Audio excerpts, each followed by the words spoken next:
एक व्यक्ति की मृत्यु हुई, ने एक ही बार हरि बोल बोला था। मृत्यु के बाद जब यमराज के पास गए तो यमराज ने कहा, भाई तुमने जीवन भर बहुत पाप किए हैं। बोले बहुत पाप किए मैं मानता हूँ, पर मैंने एक बार हरि बोल बोला था। अपने 80 वर्ष की आयु में एक बार हरि बोल बोला था, उसका फल पहले मुझे दीजिए, उसके बाद मेरे पापों के सारे दुख देना।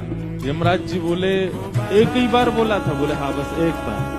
यमराज जी बोले हमको इसका फल नहीं पता। तो व्यक्ति बोला तो मुझे नहीं पता, पहले उसका फल मिलेगा तब नरक की यातनाएं भोगूंगा। यमराज जी उसको लेकर के शंकर जी के पास गए। शंकर जी से जाके पूछा कि महाराज इसने एक बार हरि बोल बोला है, इसका क्या फल मिलेगा? शंकर जी बोले भाई 1.25 लाख बार बोला हो, पुरुषण किया हो तो हमको फल पता है। 1 करोड़ बार बोला हो उसका फल भी हमको पता है। जीवन भर बोला हो, प्रत्येक दिन बोला हो उसका भी फल पता, एक बार बोलने का फल हमको नहीं पता। व्यक्ति बोला ऐसे काम नहीं चलेगा, आप दोनों को मैं देख लीजिए, फिर मैं भगवान शिकायत करूंगा, मुझे फल नहीं दे रहे हैं, एक बार का फल दीजिए।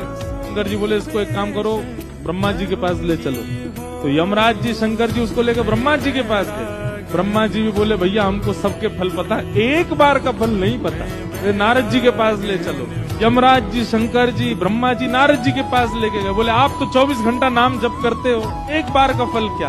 नारद जी बोले भैया 24 घंटा गाते हैं, एक बार का फल पता हो तो पूरे दिन क्यों गाते?